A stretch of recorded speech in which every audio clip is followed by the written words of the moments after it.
Hello students, a warm welcome to Obsession. Today we will discuss about the current affairs of March week 1. आज हम लोग बात करने वाले हैं मार्च वीक 1 के इंपॉर्टेंट करंट अफेयर्स पर।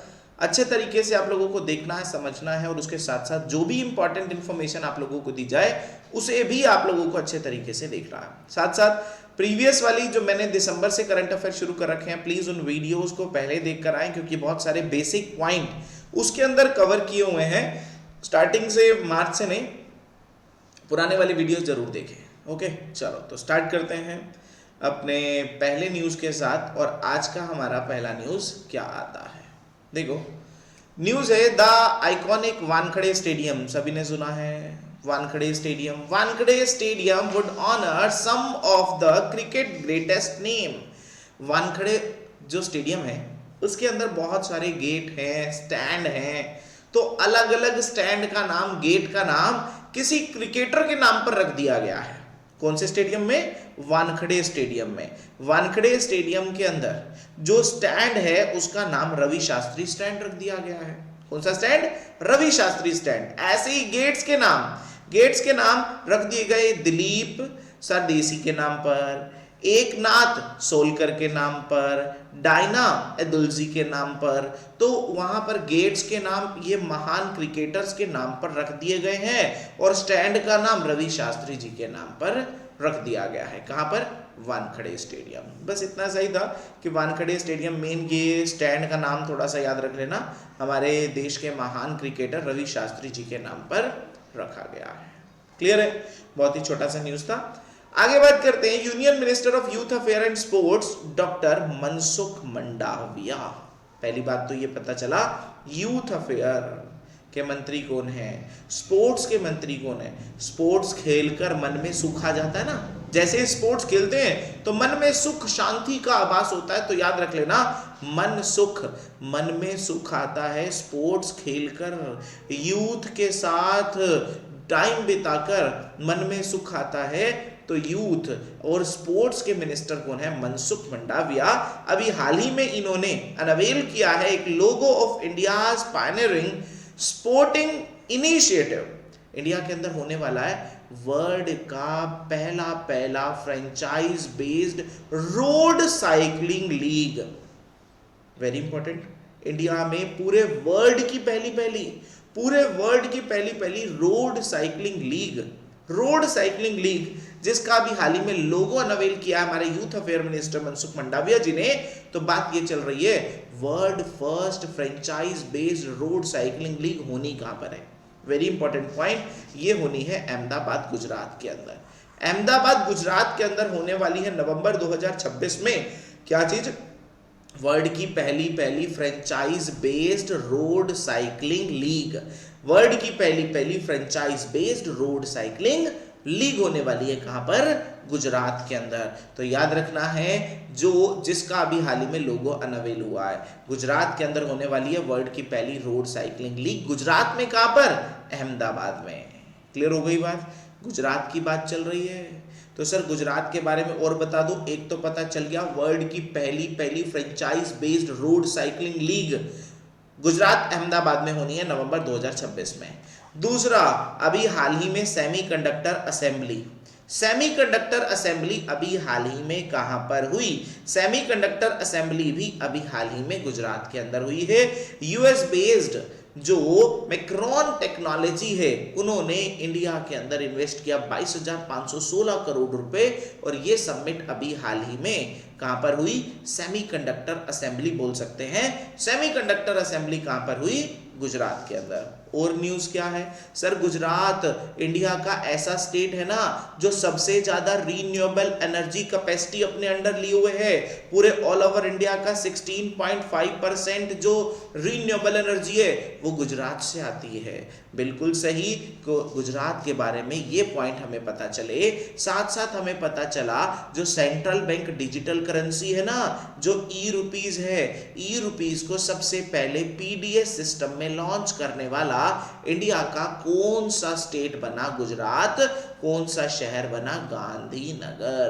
तो ये आप लोगों को पता है, गांधीनगर गुजरात में ई-रूपीज पीडीएस सिस्टम में लॉन्च करने वाला इंडिया का पहला स्टेट कौन सा बना है, गुजरात बना है। तो ये गुजरात के बारे में 1 2 3 4 पॉइंट हैं, ध्यान से समझिएगा। गुजरात के बारे में ये चारों नए पॉइंट। पहला, अभी हाल ही में जो वर्ल्ड की पहली franchise based road cycling league होनी है, अहमदाबाद गुजरात के अंदर होनी है। दूसरा, सेमीकंडक्टर असेंबली, सेमीकंडक्टर असेंबली अभी हाल ही में कहां पर हुई, गुजरात के अंदर हुई है। तीसरा, रीन्यूएबल एनर्जी कैपेसिटी में इंडिया में टॉप स्टेट कौन सा रहा है, गुजरात रहा है। चौथा, ई-रूपीज को अपने पीडीएस सिस्टम में, पीडीएस पता ना, पब्लिक डिस्ट्रीब्यूशन, वो जो अनाज बढ़ता है राशन के डिपो पर, ठीक है, वो वाला पीडीएस सिस्टम में अपना ई-रूपीज को लॉन्च करने वाला पहला स्टेट भी कौन सा बना है, गुजरात बना है। इसकी पूरी एक्सप्लेनेशन मैंने पहले दे रखी है, ये दोनों पुराने न्यूज हैं, ठीक है, सिर्फ याद करवाने के लिए दोबारा डाल दिए गए ताकि आपको रिवाइज होते चले जाएं। इसी स्ट्रेटेजी से आगे बढ़ोगे ना तभी काम चल पाएगा, कि पुराने वाले रिवाइज करते चलो और नए वाले और पढ़ते चलो, ठीक है। चलिएगा, अगला न्यूज क्या आता है, फिर ध्यान से देखना है। अगला न्यूज आता है हमारा ये नेशनल आरोग्य फेयर। कौन सा फेयर, नेशनल आरोग्य फेयर अभी हाल ही में ऑर्गेनाइज किया मिनिस्ट्री ऑफ आयुष ने कोलैबोरेशन के साथ ऑल इंडिया आयुर्वेदा कांग्रेस, जो हमारा महाराष्ट्र के अंदर है, उसके साथ मिलकर अभी हाल ही में क्या हुआ है, नेशनल आरोग्य फेयर। क्या हुआ है, नेशनल आरोग्य फेयर, नेशनल आरोग्य फेयर। कहां पर, महाराष्ट्र के अंदर। महाराष्ट्र में कहां पे, बुल्धाना डिस्ट्रिक्ट के अंदर, ठीक है, महाराष्ट्र के बुल्धाना डिस्ट्रिक्ट में नेशनल आरोग्य फेयर लगाया गया, जिसका इनॉग्रेशन हमारे देश की संथाल ट्राइब से रिलेट करने वाली, ओडिशा से रिलेट करने वाली द्रौपदी मुर्मू जी, हमारे देश की प्रेसिडेंट ने इसका उद्घाटन किया है। क्लियर हो गई बात। तो पता चल गया नेशनल आरोग्य फेयर कहां पर हुआ है, सर नेशनल आरोग्य फेयर महाराष्ट्र के बुल्धाना में, ठीक है। बात किसकी चल रही है, ये आरोग्य की बात चल रही है। तो आयुष को हमें पता ही है कि हमारे देश में आयुष, बहुत बार मैंने आप लोगों को पढ़ा रखा है, आयुष मंत्रालय अलग से बनाया गया था। आयुर्वेदा, योगा, यूनानी, सिद्धा, होम्योपैथी, आयुर्वेदा, योगा, यूनानी, सिद्धा, होम्योपैथी। इसके मिनिस्टर ऑफ स्टेट कौन है, श्री प्रतापा राव जाधव। क्या नाम है, श्री प्रतापा राव जाधव। श्री प्रतापा राव जाधव किसके मंत्री हैं, आयुष के मंत्री हैं। उसके साथ साथ आयुर्वेदा डे हमें पता है कब मनाया जाता है, 23 सितंबर को। पहले धनवंतरी जयंती वाले दिन होता था, लेकिन अब एक डे फिक्स कर दिया गया है 23 सितंबर को। पहले धनतेरस वाले दिन होता था, अब 23 सितंबर पिछले साल से फिक्स कर दिया गया है। तो 23 सितंबर को मनाया जाता है आयुर्वेदा डे। योगा डे हमें पता ही है 21 जून को होता है। योगा के बाद यूनानी डे 11 फरवरी को होता है। आयुर्वेदा, योगा, यूनानी, फिर होता है सिद्धा। सिद्धा डे कब मनाया जाता है, ये कह रहा है जनवरी के अंदर मनाया जाता है सिद्धा डे। और सिद्धा के बाद क्या बचा, आयुर्वेदा, योगा, यूनानी, सिद्धा, होम्योपैथी। होम्योपैथी डे कब मनाया जाता है, 10 अप्रैल को होता है, ठीक है। तो पता चल गए सारे डेज, आयुर्वेदा, योगा, यूनानी, सिद्धा, होम्योपैथी। क्लियर। आयुष मंत्रालय के अंडर आते हैं। आयुष मंत्री हमारे प्रतापा राव जाधव हैं और आरोग्य फेयर अभी महाराष्ट्र के बुल्धाना डिस्ट्रिक्ट के अंदर लगाया गया, ठीक है। चलो, यहां तक न्यूज क्लियर है। चलो आगे बात करते हैं। हमारे सभी को पता है बहुत सारे इंटरनेशनल ऑर्गेनाइजेशन है वर्ल्ड में, जैसे world bank, IMF, WHO, WTO, ADB, AIIB, सुन रखे हैं ना, बिल्कुल सुन रखे होंगे। इनके सबके हेडक्वार्टर इंडिया में तो है ही नहीं, सभी को पता है। अगर हम बात कर लेते हैं, मोस्टली के हेडक्वार्टर यूएसए में पड़ते हैं, ठीक है, जनेवा स्विट्जरलैंड में पड़ते हैं कुछ, बहुत सारों के, बिल्कुल। तो एक ऐसा इंटरनेशनल ऑर्गेनाइजेशन जिसका हेडक्वार्टर इंडिया में भी है, वो कौन सा है सर, इंटरनेशनल सोलर अलायंस, जिससे अभी यूएसए ने अपना नाम वापस लिया था। याद करो पिछली क्लास, यूएसए ने इंटरनेशनल सोलर अलायंस से भी अपना नाम वापस ले लिया था। इंटरनेशनल सोलर अलायंस की बात चल रही है, जिसका हेडक्वार्टर सर हरियाणा के अंदर गुरुग्राम में है। हरियाणा के गुरुग्राम में है एक ही इंटरनेशनल ऑर्गेनाइजेशन जो इंडिया में हेडक्वार्टर लिए है। इंडिया और फ्रांस के सहयोग से 2014-15 में बनाया गया था। फ्रांसिसो होलैंड और नरेंद्र मोदी जी ने इसका उद्घाटन किया था। ठीक है, कहां पर? हरियाणा के गुरुग्राम में। वही इंटरनेशनल सोलर अलायंस है। आज की डेट में इसके डायरेक्टर जनरल हैं आशीष खन्ना। क्या नाम है? आशीष खन्ना। क्लियर? चलो अब न्यूज क्या है ये बात करते हैं। इंटरनेशनल सोलर अलायंस और आईआईटी दिल्ली ने अभी हाल ही में एक एग्रीमेंट साइन किया है, एक फ्रेमवर्क फॉर एक्शन साइन किया है। किसके लिए? Strengthen the cooperation in advancing renewable energy. Renewable energy capacity को बढ़ावा देने के लिए अभी आईएसए और आईआईटी दिल्ली ने एग्रीमेंट साइन किया है। रीन्यूएबल एनर्जी कैपेसिटी को बढ़ावा देने के लिए किस किस ने एग्रीमेंट साइन किया है? आईआईटी दिल्ली और आईएसए, इंटरनेशनल सोलर अलायंस ने। ठीक है, बात किसकी चल रही है? इंटरनेशनल सोलर अलायंस की। हेडक्वार्टर हमें पता चल चुका है। सोलर एनर्जी में सबसे टॉप स्टेट हमें गुजरात पता चल चुका है। उसके साथ साथ इंडिया का सोलर एनर्जी का टारगेट क्या है? सोलर नहीं, पूरी रीन्यूएबल एनर्जी का टारगेट। रीन्यूएबल एनर्जी का टारगेट 500 गीगावाट है 2030 तक का। 2030 तक इंडिया ने बोला कि हम 500 गीगावाट रीन्यूएबल एनर्जी प्रोड्यूस कर लेंगे। क्लियर हो गई बात? तो पता चल चुका है ये न्यूज़ भी आप लोगों को। इंटरनेशनल सोलर अलायंस ने हाथ मिलाया किसके साथ? आईआईटी दिल्ली के साथ। ओके, आगे नरेंद्र मोदी जी के 30 मिलियन सब्सक्राइबर हो गए यूट्यूब पे। ऐसे पहले पहले वर्ल्ड लीडर बने। पिछली क्लास में बताया था मैंने आप लोगों को किस पर? पिछली क्लास में मैंने आप लोगों को बताया था हमारे नरेंद्र मोदी जी के 100 मिलियन फॉलोअर हो चुके थे इंस्टाग्राम पे। इंस्टाग्राम पे 100 मिलियन फॉलोअर होने वाले पहले लीडर बने थे। ऐसे ही यूट्यूब पर भी 30 मिलियन सब्सक्राइबर होने वाले पहले वर्ल्ड लीडर कौन बने हैं? नरेंद्र मोदी जी बने हैं। टीआरपी देख रहे हैं आप लोग? ठीक है, बहुत भाई नरेंद्र मोदी जी की। तो चलो आगे बात करते हैं नीति आयोग के बारे में। नीति आयोग ने एक एग्रीमेंट साइन किया है यूनिसेफ के साथ, United Nation International Children's Emergency Fund. United Nation International Children's Emergency Fund के साथ एक एग्रीमेंट साइन किया है। किसने? नीति आयोग ने। नीति आयोग के बारे में तो पता है ना? बिल्कुल सर, नीति आयोग वही है जो प्लानिंग कमीशन को खत्म करके 2015 में हमारे देश में बना था नीति आयोग, जिसकी फुल फॉर्म भी हमें पता है, national institution for transforming India. National institution for transforming India, जिसके चेयरमैन जो हैं वो मोदी जी हैं, जिसके वाइस चेयरमैन का नाम सुमन बेरी है। क्या नाम है? सुमन बेरी है। और सीईओ अभी अभी नई बनी है जिनका नाम है निधि छिब्बर। क्या नाम है? निधि छिब्बर। क्लियर हो गई बात? तो नीति आयोग वही है। बिल्कुल सर, नीति आयोग ने अभी यूनिसेफ के साथ एग्रीमेंट साइन किया है हमारे देश में एस्पिरेशनल डिस्ट्रिक्ट प्रोग्राम बनाने के लिए। डिस्ट्रिक्ट को एस्पिरेशन डिस्ट्रिक्ट बनाने के लिए, एस्पिरेशन मतलब जहां पर पूरा का पूरा न्यूट्रिशन की फैसिलिटी हर एक बच्चे तक पहुंच जाए, हर सब तक ही अच्छे तरीके से न्यूट्रिशन पहुंच जाए, तो उसी के लिए एस्पिरेशन डिस्ट्रिक्ट प्रोग्राम है। एस्पिरेशन डिस्ट्रिक्ट, एस्पिरेशन ब्लॉक बनाने के लिए अभी हाल ही में नीति आयोग ने एक इंटरनेशनल ऑर्गेनाइजेशन के साथ हाथ मिलाया, जिसका नाम क्या है? UNICEF India. क्या नाम है? UNICEF India. UNICEF United Nation International Children's Emergency Fund, United Nation का ही एक पार्ट है। United Nation International Children's Emergency Fund किसके साथ हाथ मिलाया यूनिसेफ ने?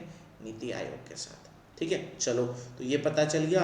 नीति आयोग के बारे में एक और बात आ रही थी। नीति आयोग ने अभी हाल ही में जापान इंटरनेशनल कोऑपरेशन एजेंसी के साथ हाथ मिलाया है। किस पर्पस के लिए? सस्टेनेबल डेवलपमेंट गोल्स को आगे बढ़ाने के लिए। ये तो सुना होगा आप लोगों ने, एसडीजी। नहीं सुना तो सुन लो, एसडीजी, सस्टेनेबल डेवलपमेंट गोल्स। ये क्या है सर? वर्ल्ड लेवल पर आप सभी को पता है वर्ल्ड का सबसे बड़ा ऑर्गेनाइजेशन कौन सा है? सर पूरे वर्ल्ड का सबसे बड़ा ऑर्गेनाइजेशन है UN, United Nation. United Nation का ही एक पार्ट है UNDP, United Nation Development Programme. ठीक है, इसने ना 2015 में कुछ गोल सेट किए अपने सारे मेंबर कंट्री के लिए। कह दिया गया कि ये जो टोटल 17 गोल मैं आपको दे रहा हूं और 2030 तक का टारगेट दे रहा हूं, 2030 तक जो भी यूनाइटेड नेशन के मेंबर कंट्री हैं सारों को ये 17 गोल्स की ओर आगे बढ़ना है, सारों को ये 17 गोल्स अचीव करने हैं, जिन 17 गोल्स को नाम दे दिया गया सस्टेनेबल डेवलपमेंट गोल्स। क्या नाम दिया गया? Sustainable development goals. तो एसडीजी कितने हैं? 17। ठीक है, ऐसे ही ना एसडीजी से पहले भी होते थे, एसडीजी से पहले होते थे एमडीजी, मिलेनियम डेवलपमेंट गोल। 2001 से लेकर 2015 तक तो ये चले थे, पिछले 15 साल चले थे मिलेनियम डेवलपमेंट गोल, ये थे 8। ठीक है, मिलेनियम डेवलपमेंट गोल थे 8। मिलेनियम डेवलपमेंट गोल 2015 में खत्म हो गए, उसकी जगह आए सस्टेनेबल डेवलपमेंट गोल 2015 में, जो 2030 तक का टारगेट रखा गया है। टोटल कितने गोल हैं? 17। सर वो गोल क्या है? अभी बात करेंगे वो गोल क्या है, लेकिन उन गोल को आगे बढ़ाने के लिए नीति आयोग ने जापान की एजेंसी के साथ हाथ मिलाया, Japan international cooperation agency, Japan international cooperation agency के साथ एग्रीमेंट साइन किया है। ठीक है, समझ गए बात? ठीक है सर, नीति आयोग के बारे में तो पता चल गया, 2015 में बना था। नीति आयोग के चेयरमैन कौन है? नरेंद्र मोदी। वाइस चेयरमैन सुमन बेरी, सीईओ निधि छिब्बर हैं। उसके साथ साथ ये टोटल 17 सस्टेनेबल डेवलपमेंट गोल्स हैं। ध्यान से देख लो, टोटल 17 क्या क्या हैं, जैसे आपको दिख रहा होगा, पहला ये दिख रहा है no poverty, zero hunger, good health and wellbeing, quality education, gender equality, clean water and sanitisation, उसके साथ affordable and clean energy, decent work and economic growth. ऐसे ऐसे ये टोटल मिलाकर 17 सस्टेनेबल डेवलपमेंट गोल है जो 2015 में आए थे। 2030 तक इसको अचीव करने का लक्ष्य रखा गया है, टारगेट रखा गया है। क्लियर? समझ गए? वेरी इंपॉर्टेंट है ये एसडीजी। ठीक है, आपके स्कूल्स में इसके ऊपर रंगोली भी बनती होगी, एसडीजी के ऊपर बनती होगी ना। चलो कोई बात नहीं, आगे देखो अगला न्यूज क्या आता है। अगला न्यूज आता है India. India has received the 9 चीता इन्होंने मंगाए हैं बोट्सवाना से। बोट्सवाना नाम का जो देश है, ठीक है, सदर्न अफ्रीका में है, सदर्न अफ्रीका में बोट्सवाना नाम के कंट्री से 6 चीता मंगाए हैं। 6 चीता मंगाए हैं हमारे देश के कुनो नेशनल पार्क में। कुनो नेशनल पार्क जो मध्य प्रदेश के शोईपुर डिस्ट्रिक्ट में है, मध्य प्रदेश के शोईपुर डिस्ट्रिक्ट में कुनो नेशनल पार्क है। कौन सा नेशनल पार्क है? कुनो। सर कृष्ण भगवान वाले नाम वाले तो सारे नेशनल पार्क मध्य प्रदेश में है ना, जैसे Kanha national park, Madhav national park, Bandhavgarh national park, Kanha Madhav जी को बांधा गया था, Pench national park, Satpura national park है ना, Satpura national park, Raimona national park, Sanjay national park. सबसे ज्यादा नेशनल पार्क भी तो यही है। सारे नेशनल पार्क के ऊपर अलग से वीडियो दे रखी है, वो देख लीजिएगा एक बार। ठीक है, चलो तो एक ट्रिक बनाकर मैंने याद करवा रखे हैं नेशनल पार्क कौन से कहाँ कहाँ पर है। तो कुनो नेशनल पार्क भी कहाँ पर है? मध्य प्रदेश के अंदर। मध्य प्रदेश के अंदर कुनो नेशनल पार्क में कितने चीता मंगाए गए? 6 फीमेल और 3 मेल। 6 फीमेल और 3 मेल, 9 चीता मंगाए गए। 9 चीते वहां से मंगाए गए हैं मध्य प्रदेश के कुनो नेशनल पार्क में। कहां से? बोट्सवाना से। बोट्सवाना का कैपिटल क्या है सर? बोट्सवाना का कैपिटल है गैबोरॉन। क्या है? गैबोरॉन। करेंसी है पूला, करेंसी है पूला, कैपिटल है गैबोरॉन। कौन सा देश है? बोट्सवाना। बोट्सवाना से क्या आए हैं? अभी 9 चीता आए हैं। ठीक है, अब चीते की बात चल रही है, तो चीता जो है वो उसमें नहीं आता जो नरेंद्र मोदी जी ने बजट में एक बात बोली थी, बिग कैट। बिग कैट की कैटेगरी के अंदर आते हैं ये भी, बिग कैट की। तो बिग कैट अलायंस इस बार कहाँ पर होना है? नरेंद्र मोदी जी ने बजट के बारे में ये बात जब कही थी, और निर्मला सीतारमण जी ने बजट में अपनी स्पीच में भी बोला था कि पहली बार इंडिया विल होस्ट द पहली बार India will host the first ever international big cat alliance summit. Very important, ये बात याद रख लेना। India will host the first time big cat alliance summit in 2026। 2026 में पहली बार। बिग कैट में कौन कौन से आते हैं? टाइगर आता है, लॉयन आता है, लेपर्ड आता है, चीता आता है, जैगुआर आता है, स्नो लेपर्ड आता है, प्यूमा आता है। ये सारे किस में आते हैं? बिग कैट में आते हैं। तो बिग कैट में आते हैं। तो अभी हाल ही में आपने देखा चीता की बात चल रही थी, तो नो चीता मंगाए गए बोट्सवाना से। चीता भी बिग कैट में आते हैं और बिग कैट के ऊपर वर्ल्ड की पहली बार समिट कहां पर होने वाली है? इंडिया इसे होस्ट करेगा।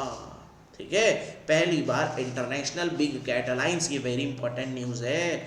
ठीक है, बजट में भी बात हुई थी, पहली बार इंडिया होस्ट कर रहा है कौन सी समिट को? इंटरनेशनल बिग कैट अलायंस को।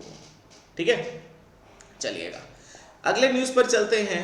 Eight the invitation of Narendra Modi ji के बुलाने पर कनाडा के प्रधानमंत्री मार्क कार्ने इंडिया में आए। जो पहली विजिट थी उनकी, बस नाम याद रखना है, कनाडा के प्रधानमंत्री। कनाडा के प्रधानमंत्री का नाम क्या है? Mark Carney. Mark Carney India की विजिट पर आए थे। क्या नाम है? मार्क कार्ने इंडिया की विजिट पर आए थे। ठीक है, चलो उसके साथ साथ हमारे होम मिनिस्टर और कॉर्पोरेशन मिनिस्टर सभी को पता है अमित शाह हैं।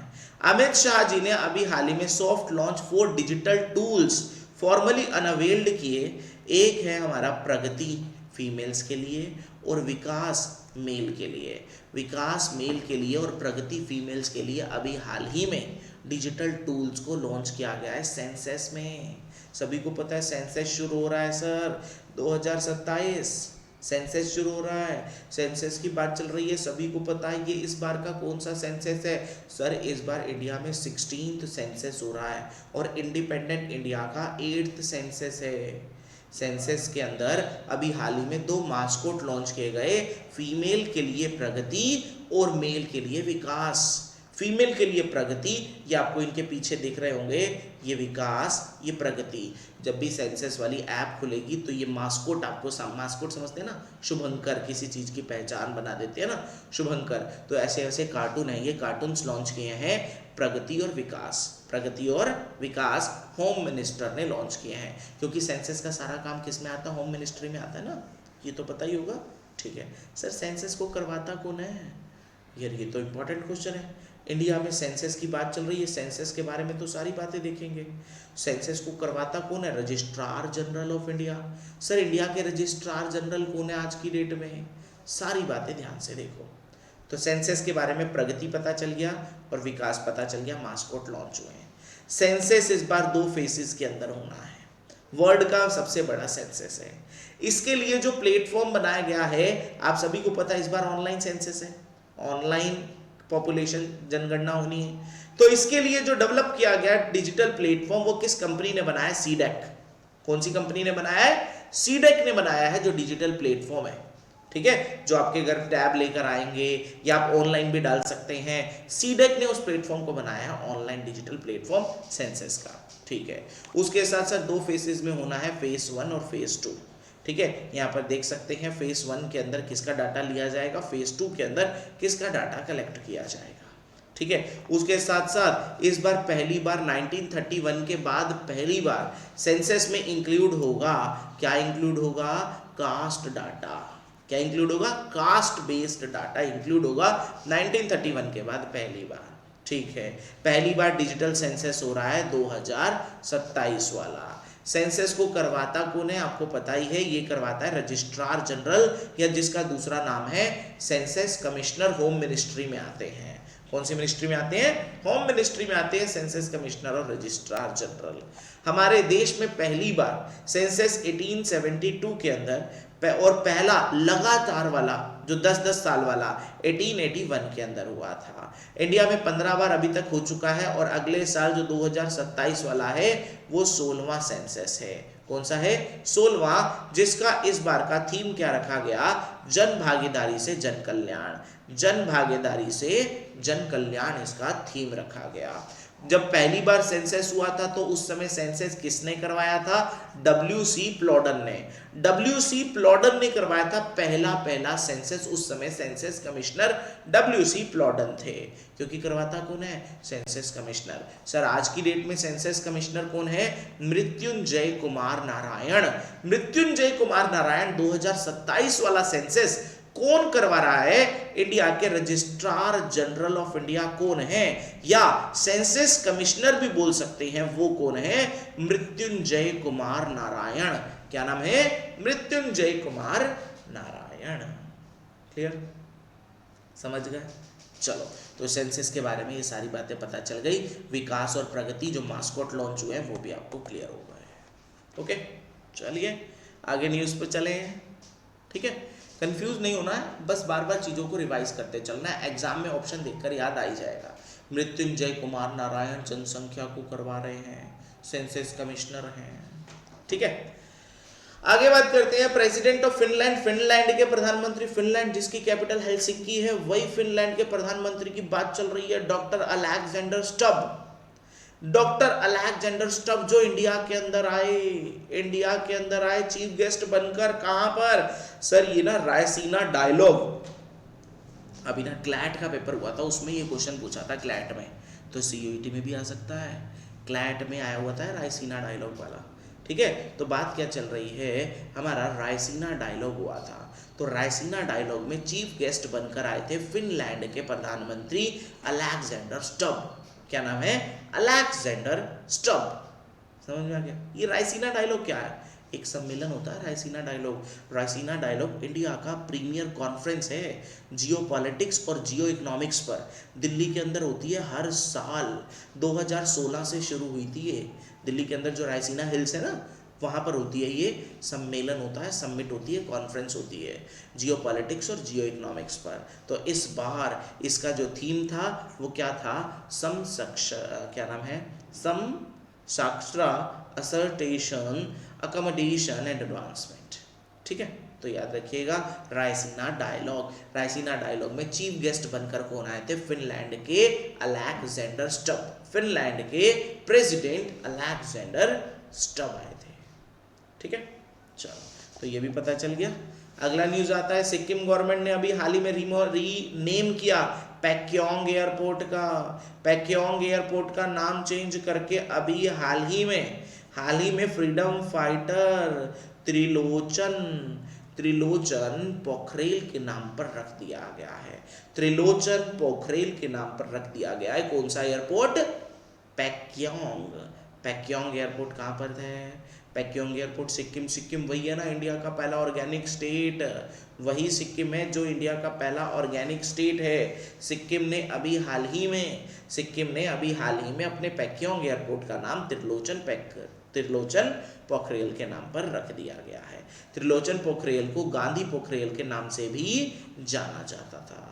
गांधी पोखरेल, गांधी जी के दोस्त हुआ करते थे मान्यता ने, तो गांधी पोखरेल के नाम से भी जाना जाता था। त्रिलोचन पोखरेल को त्रिलोचन पोखरेल के नाम पर पैक्योंग एयरपोर्ट का नाम रख दिया गया है। कौन सा एयरपोर्ट है? पैक्योंग। बात किसकी चल रही है? सिक्किम में पैक्योंग एयरपोर्ट का नाम त्रिलोचन। फिर समझ गए ना, सिक्किम में पैक्योंग एयरपोर्ट का नाम त्रिलोचन जी के नाम पर रख दिया गया है। और सिक्किम का एक और न्यूज़ आया था जो मैंने पहले पढ़ा रखा है, सिक्किम की पुलिस को प्रेसिडेंट कलर्स अवार्ड मिला था। सिक्किम की पुलिस को बढ़िया सर्विस देने के लिए प्रेसिडेंट कलर्स अवार्ड मिला था। तो प्रेसिडेंट कलर्स अवार्ड कौन सी पुलिस को मिला था? सिक्किम को। ये पुराना न्यूज़ है। और सिक्किम के अंदर पैक्योंग एयरपोर्ट का नाम चेंज करके किसके नाम पर रख दिया गया है? त्रिलोचन जी के नाम पर रख दिया गया है। आगे द्रौपदी मुर्मू जी की बात चल रही है। द्रौपदी मुर्मू जी ने अभी हाल ही में 4 योजनाएं बनाई दिल्ली में वुमेन्स के लिए। दिल्ली में 4 योजनाएं सौंपी। कौन कौन सी? लखपति बिटिया योजना, सहेली पिंक स्मार्ट कार्ड, मेरी पूंजी मेरा अधिकार योजना, free LPG cylinder scheme. Free LPG cylinder scheme women's के लिए 4 योजनाएं बनाई, लखपति बिटिया, सहेली पिंक स्मार्ट कार्ड, मेरी पूंजी मेरा अधिकार और फ्री एलपीजी सिलेंडर। ठीक है, ये दिल्ली के अंदर अभी हाल ही में नरेंद्र मोदी जी ने दिल्ली की महिलाओं के लिए, नरेंद्र मोदी जी नहीं, देश की राष्ट्रपति जो हैं द्रौपदी मुर्मू जी ने अभी हाल ही में दिल्ली की महिलाओं के लिए 3 स्कीम्स समर्पित की हैं। ठीक है सर, दिल्ली के बारे में और क्या चल रहा था? दिल्ली ने अभी हाल ही में सीएम जन सुनवाई पोर्टल लॉन्च किया है पब्लिक कंप्लेंट्स के लिए। अभी हाल ही में सीएम श्री स्कूल्स लॉन्च किए थे दिल्ली में। साथ साथ दिल्ली के अंदर अटल कैंटीन, 5 रुपए की थाली, अटल कैंटीन, याद आ रहा है? ये तीनों पॉइंट पुराने हैं। एक ही नया था, लखपति बिटिया, सहेली पिंक, स्मार्ट कार्ड, मेरी पूंजी मेरा अधिकार और फ्री एलपीजी। ठीक है, सीएम जन सुनवाई, सीएम श्री स्कूल और अटल कैंटीन, ये सब दिल्ली ने लॉन्च कर रखा है। ओके, पुराने वाले भी रिवाइज हो रहे हैं ना, तो पुराने वाले रिवाइज करोगे तो बढ़िया, तभी काम चल पाएगा। आगे चलते उत्तर प्रदेश पे। उत्तर प्रदेश ने अभी हाल ही में during the mega plantation drive, Uttar Pradesh ने अभी हाल ही में वर्ल्ड रिकॉर्ड बना दिया भाई। 1 घंटे में 2.5 लाख 2,51,440 446 2,51,446 सैपलिंग का। ठीक है, सैपलिंग्स पता है ना, इतने पौधे उगाए, इतने पौधे उगाए, वो कह रहे 2,51,446 1 घंटे में रिकॉर्ड। और ये रिकॉर्ड अभी हाल ही में किसने अपने नाम किया है? यूपी ने। यूपी के अंदर सूजाबाद दामोरी एरिया, दामारी एरिया, दोमारी, ठीक है, सूजाबाद दोमारी एरिया जो वाराणसी के अंदर पड़ता है, वहां के लोगों ने अभी 2,51,000 पौधे उगा 2,51,446 पौधे उगाकर चाइना का रिकॉर्ड तोड़ा है। किसका रिकॉर्ड तोड़ा है? चाइना का। चाइना का अप्रोक्सीमेटली 1.5 लाख का रिकॉर्ड था, लेकिन अब 2.5 लाख पौधे 1 घंटे में लगाकर गिनीज वर्ल्ड रिकॉर्ड में नाम दायर किया। किसने? यूपी ने। यूपी में कहां पर? वाराणसी। वाराणसी में कहां पर? सूजाबाद। सूजाबाद में कहां पर? दोमेरी एरिया में। ठीक है, समझ गए?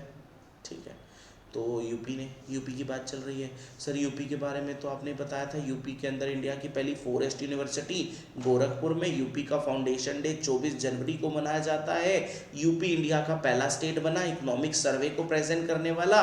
और अभी हाल ही में इंडिया का पहला national cow cultural museum Mathura के अंदर खोला गया है। उसके साथ साथ यूपी के अंदर नई दिल्ली मेरठ नमो भारत कॉरिडोर मेट्रो की शुरुआत की गई है। ये सारे पॉइंट यूपी के बारे में थे। दोबारा सुन लो, 2.5 लाख के अप्रोक्सीमेटली 1 घंटे में पौधे उगाकर वर्ल्ड रिकॉर्ड नाम किया यूपी ने अपना। ठीक है, दोमारी एरिया में, सूजाबाद, वाराणसी। ओके, चाइना का रिकॉर्ड तोड़ा है।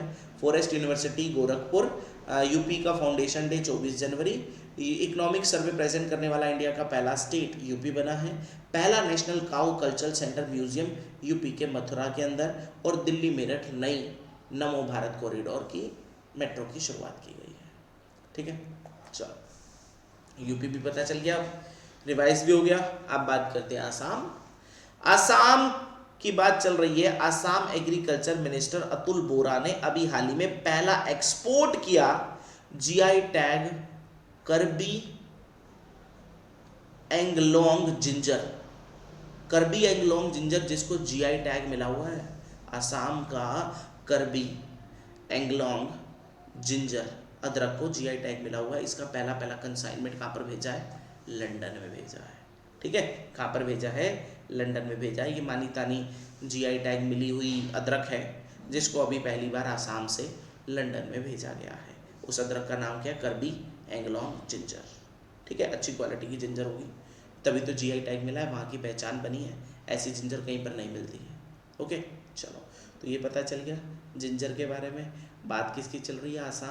आसाम के बारे में अभी हाल ही में एक योजना संस्कारशाला प्रोग्राम, बच्चों को संस्कार देने के लिए, 4 से 14 साल के बच्चों को संस्कार देने के लिए, बच्चों को अच्छे संस्कार आए उनके अंदर, वो देने के लिए प्रोग्राम ये आसाम ने शुरू किया था। National textile minister conference Assam के गुवाहाटी के अंदर हुई थी। अभी हाल ही में आसाम के सीएम हिमांता बिस्वा शर्मा जी ने लॉन्च की मुख्यमंत्री एतिकोली दुतिपात स्कीम। ठीक है, एतिकोली दुतिपात स्कीम अभी हाल ही में शुरू की गई थी। 5-5 हजार रुपए की असिस्टेंस इसके अंदर दी जा रही थी आसाम के अंदर जो टी गार्डन में काम करने वाले वर्कर्स हैं। ठीक है, तो ये सारी योजनाएं आसाम के बारे में थी। और आसाम के अंदर अभी हाल ही में इंडिया का पहला under water twin tube road cum rail tunnel अभी हाल ही में शुरू किया गया था। इंडिया का पहला road cum rail tunnel Assam में। ठीक है, एक दो तीन चार पाँच, 4 न्यूज़ पुराने, एक नया। असम से अभी हाल ही में करबी एंगलोंग जिंजर को लंदन भेजा गया है। असम के अंदर Sanskarshala program, national textile ministerial conference, उसके साथ साथ इतिकोली दुतीपात स्कीम, उसके साथ साथ इंडिया का पहला under water twin tube road cum rail tunnel की शुरुआत असम में की गई है। ठीक है, तो ये सारे न्यूज़ किससे रिलेट कर रहे थे? आसाम आसाम आसाम से। ठीक है, चलिएगा अगले न्यूज़ पर चले। अगले न्यूज़ पर चलते हैं और हमारा अगला न्यूज़ आता है in first burst of Mahatma Gandhi की एक प्रतिमा अभी हाल ही में अनवेल की गई यूएस स्टेट ऑफ मोंटाना में। यूएस स्टेट ऑफ मोंटाना में महात्मा गांधी की प्रतिमा का उद्घाटन किया गया है। ठीक है, US state of Montana, Montana के अंदर ये आप लोग देख रहे होंगे महात्मा गांधी जी की प्रतिमा का उद्घाटन किया गया है यूएस स्टेट ऑफ मोंटाना में। उसके साथ साथ मोबाइल वर्ल्ड कांग्रेस कहाँ पर हुई? वर्ल्ड का सबसे बड़ा इवेंट है मोबाइल टेक्नोलॉजी का, mobile world Congress. Mobile world Congress कहाँ पर हुई? बार्सिलोना स्पेन के अंदर। बार्सिलोना स्पेन के अंदर हुई मोबाइल वर्ल्ड कांग्रेस, जिसको अटेंड करने के लिए इंडिया की ओर से कौन गए? हमारे देश के कम्युनिकेशन मिनिस्टर ज्योतिरादित्य सिंधिया।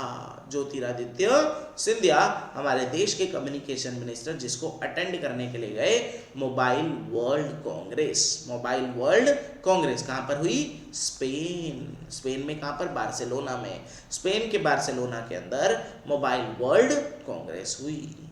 ठीक है, याद रखना है। आगे चलते हैं अभी हुरन रिसर्च इंस्टीट्यूट ने अभी हाल ही में 15th एडिशन लॉन्च किया हुरन की रिच लिस्ट की।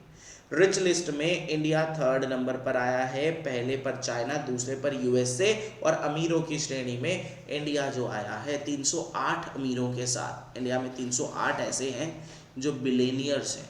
क्या है? बिलेनियर, अंबानीज, अडानीज। ठीक है, 308 बिलेनियर्स के साथ इंडिया तीसरे नंबर पर आया है।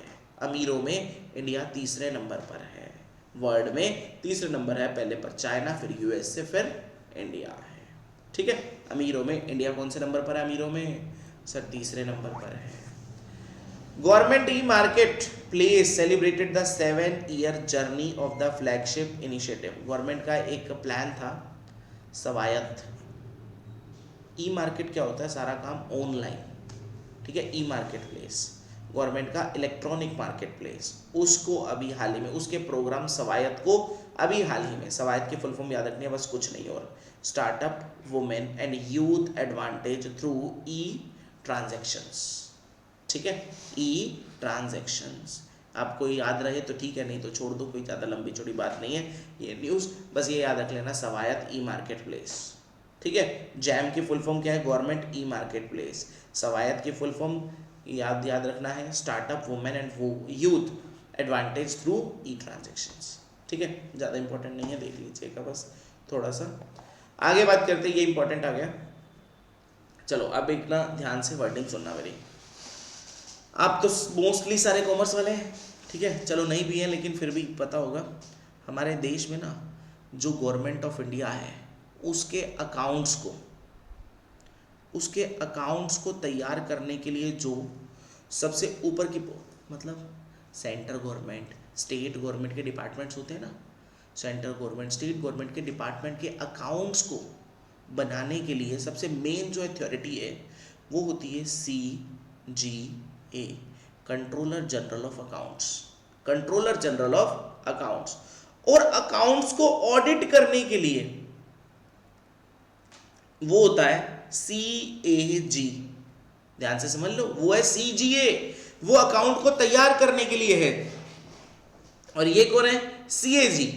CGA की full form controller general of accounts, और CAG की full form comptroller and auditor general. Comptroller and auditor general. अभी हाल ही में CGA ने लॉन्च किया। CGA का नाम याद रखना है TCA कल्याणी। टीसीए कल्याणी ने अभी हाल ही में गवर्नमेंट के लिए कुछ डैशबोर्ड लॉन्च किए हैं ताकि अकाउंट की एफिशिएंसी को और बढ़ाया जा सके। हमारे देश में जो बैंक्स हैं, गवर्नमेंट बैंक्स हैं, उनकी ट्रांजैक्शंस की एफिशिएंसी को और बढ़ाने के लिए मतलब कुछ ऐसा लॉन्च किया इन्होंने। लेकिन मेरे लिए न्यूज़ इंपॉर्टेंट नहीं है, मेरे लिए ये इंपॉर्टेंट है कि हमारे देश की सीजीए कौन है और सीएजी कौन है। एग्जाम ओरिएंटेड क्वेश्चन ये बनता है इंडिया का सीजीए कौन है और सीएजी कौन है।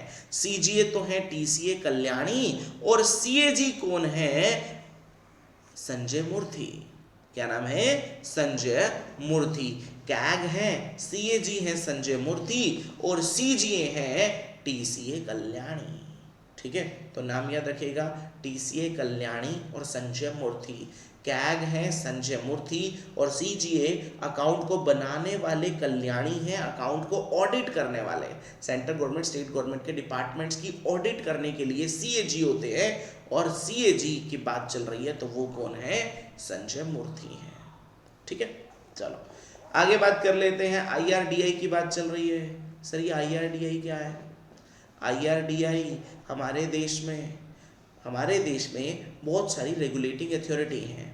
जैसे सर बैंक्स को कंट्रोल करने के लिए कौन होता है? आरबीआई होता है ना। वैसे ही इंश्योरेंस कंपनी के लिए कौन होता है? आईआरडीएआई होता है। वैसे ही सर शेयर मार्केट के लिए कौन होता है? शेयर मार्केट के लिए सेबी होता है। वैसे ही फूड वालों के लिए कौन होता है?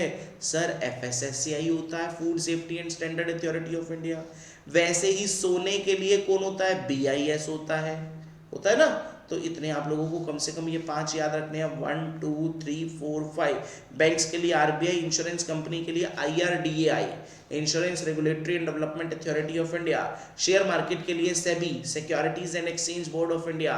फूड के लिए कौन है? FSSCI, food safety and standard authority of India. सोने पर BIS hallmark, bureau of Indian standard होता है ना, सभी को पता है। ये आप लोगों को याद रखना। फिल्म, मूवीज, सर मूवीज को कौन परमिशन देता है? Sensor board. सेंसर बोर्ड को क्या बोलते हैं? CBFC, central board of film certification. Sensor board of, central board of film certification, sensor board भी बोलते हैं इसको। ठीक है, तो ऐसे ही आईआरडीआई ने अभी हाल ही में बोला है 1 अप्रैल से सारे के सारे फॉलो करेंगे इंडियन एएस को। इंडियन एएस तो पढ़े होंगे +1 में, accounting standard, Indian accounting standard. ठीक है, इंड एएस पढ़ा है ना, इंडियन अकाउंटिंग स्टैंडर्ड। तो कह दिया कि अब सारी इंश्योरेंस कंपनियों को फॉलो करने पड़ेंगे Indian accounting standards. Indian accounting standards follow करने पड़ेंगे। ठीक है, 1 अप्रैल 2026 से सारी इंश्योरेंस कंपनी के लिए आईआरडीआई ने बोल दिया है they have to follow the Indian accounting standards. ठीक है, चलो पता चल गया। आईआरडीआई की बात चल रही है। आईआरडीआई के चीफ कौन है? अजय सेठ। आईआरडीआई का हेडक्वार्टर हैदराबाद में है। आईआरडीआई के चीफ कौन है? हेड कौन है? अजय सेठ। क्या नाम है? अजय सेठ। आगे बात करते हैं। यूनिवर्सिटी ऑफ शिकागो ने अभी हाल ही में ऑनर किया एक professor Krishnamurthy V Subramaniam with the alumni award. With the alumni award से इंडिया के पहले ऐसे कोई इकोनॉमिस्ट हैं जिनको ये अवार्ड दिया गया है, जिनको ये अवार्ड दिया गया है। प्रोफेसर का नाम क्या है? कृष्णमूर्ति वी सुब्रमण्यम। कृष्णमूर्ति वी सुब्रमण्यम ने कृष्णमूर्ति वी सुब्रमण्यम को यूनिवर्सिटी ऑफ शिकागो ने क्या दिया है? Alumni award. कौन सा अवार्ड दिया है? एलुमनाई अवार्ड से इनको नवाजा गया है। एलुमनाई अवार्ड किसको मिला है? कृष्णमूर्ति वी सुब्रमण्यम जी को। ठीक है, किसने दिया? यूनिवर्सिटी ऑफ शिकागो ने। आगे बात कर लेते हैं। अभी हाल ही में times magazine women of the year कौन बनी है? Times magazine women of the year कौन बनी है? उनका नाम क्या है? सफीना हुसैन। क्या नाम है? Safina Hussain. Safina Hussain times magazine women of the year. Times magazine women of the year. Times magazine women of the year कौन बनी है? सफीना हुसैन। क्या नाम है? Safina Hussain, times magazine women of the year. Times magazine women of the year कौन बनी है? सफीना हुसैन। ठीक है, याद रखिएगा। साथ साथ बात करते हैं, अभी हाल ही में हमारे देश में बहुत सारे गवर्नर चेंज हुए हैं, एलजी चेंज हुए हैं। बहुत सारे गवर्नर जो चेंज हुए हैं, एलजी चेंज हुए हैं, उनकी लिस्ट मैंने यहाँ पर डाली है। गवर्नर ऑफ वेस्ट बंगाल बने हैं RN Ravi. Governor of Ladakh जो बने हैं वो बना है विनय कुमार सक्सेना। दिल्ली के बने हैं तरनजीत सिंह संधू। तेलंगाना के जो बने हैं शिव प्रताप शुक्ला। महाराष्ट्र के बने हैं जिष्णु देव वर्मा। उसके साथ नागालैंड के बने हैं नंद किशोर। बिहार के बने हैं सैयद अता हसैन। एंड हिमाचल प्रदेश के बने हैं कविंदर गुप्ता। तमिलनाडु के बने हैं राजेंद्र विश्वनाथ अर्लेकर। ये सारे अभी हाल ही में गवर्नर चेंज हुए हैं। स्टेट्स और यूनियन टेरिटरी के एलजी और स्टेट्स के गवर्नर चेंज हुए हैं। अब इनके नाम थोड़े आपको याद रखने पड़ेंगे। वेस्ट बंगाल के रवि कहाँ के हैं? वेस्ट बंगाल के। लद्दाख के विनय कुमार सक्सेना है। दिल्ली के तरनजीत दिल्ली को जीत लिया तरनजीत ने। प्रताप तेलंगाना का है। प्रताप तेलंगाना के हैं। महाराष्ट्र के देव हैं, महाराष्ट्र में देव हैं। उसके साथ एन से नागालैंड, एन से नंदकिशोर, नागालैंड नंदकिशोर। बिहार के हुसैन हैं। हिमाचल प्रदेश के कलविंदर हैं, कविंदर। तमिलनाडु के विश्वनाथ हैं। ठीक है, तमिलनाडु के विश्वनाथ हैं। ठीक है, चलो। उसके साथ जम्मू कश्मीर ने पहली बार इतिहास रचा, रणजी ट्रॉफी जीत ली। 8 टाइम चैंपियनशिप कर्नाटका को हराकर जम्मू कश्मीर ने पहली बार रणजी ट्रॉफी जीती है। जम्मू कश्मीर ने पहली बार कौन सी ट्रॉफी जीती है? रणजी सभी को पता है क्रिकेट में होती है। और इस बार रणजी ट्रॉफी किसने जीती है? जम्मू कश्मीर ने। 8 बार के चैंपियन कर्नाटक को हराकर रणजी ट्रॉफी पहली बार जम्मू कश्मीर ने अपने नाम किया, जिसमें मैन ऑफ द मैच बने हैं शुभम पुदीर। ठीक है, मैन ऑफ द मैच कौन बने हैं? शुभम पुदीर। और उसके बाद प्लेयर ऑफ द टूर्नामेंट बने हैं आकिब नाबी। क्या नाम है? आकिब नाबी। क्लियर? तो रणजी ट्रॉफी किसने जीती है? जम्मू कश्मीर। नाम याद रखना, रणजी ट्रॉफी जम्मू कश्मीर ने जीती है। रणजी ट्रॉफी जम्मू कश्मीर ने जीती है। ठीक है, चलो लास्ट में चलते हैं इस सेशन के। जीरो डिस्क्रिमिनेशन डे की बात चल रही है। जीरो डिस्क्रिमिनेशन डे कब मनाया जाता है? 1 मार्च को मनाया जाता है, जिसका इस बार का थीम क्या था? People first. World wild life day मनाया जाता है 3 मार्च को, जिसका इस बार का थीम क्या था? थीम ये था medical and aromatic plant conserving health, heritage and livelihood. ठीक है, और उसके साथ साथ वर्ल्ड हियरिंग डे, ये भी 3 मार्च को मनाया जाता है। Theme for communities to classroom hearing care for all children's. And जन औषधि दिवस 7 मार्च को मनाया जाता है। थीम जन औषधि, सस्ती भी, भरोसेमंद भी, सेहत की बात बचत के साथ जन औषधि दिवस। तो ये सारे डेज थे। जन औषधि दिवस 7 मार्च, हियरिंग डे 3 मार्च, वाइल्ड लाइफ डे 3 मार्च और जीरो डिस्क्रिमिनेशन डे 1 मार्च को मनाया जाता है। क्लियर? तो ये सारे पॉइंट आप लोगों को क्लियर हुए। उम्मीद है ये सारे के सारे न्यूज़ आप लोगों को क्लियर हो चुके होंगे, जो हमारे मार्च के वीक 1 के थे।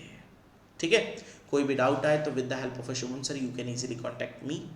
एंड बाकी इसकी पीडीएफ्स आप लोगों को भेज दी जा रही हैं। साथ साथ आप लोग प्लीज़ पीडीएफ को ज़रूर देखें एक बार पीडीएफ पढ़कर, ताकि ये सारी चीज़ें आपको रिवाइज हो जाए।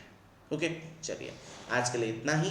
मिलते हैं नए सेशन में नए पॉइंट्स, नए न्यूज़ के साथ, मार्च के वीक 2 के साथ। ये हमने ख़त्म किया आज मार्च का week 1। Thank you to all of you, thank you so much, thanks to all.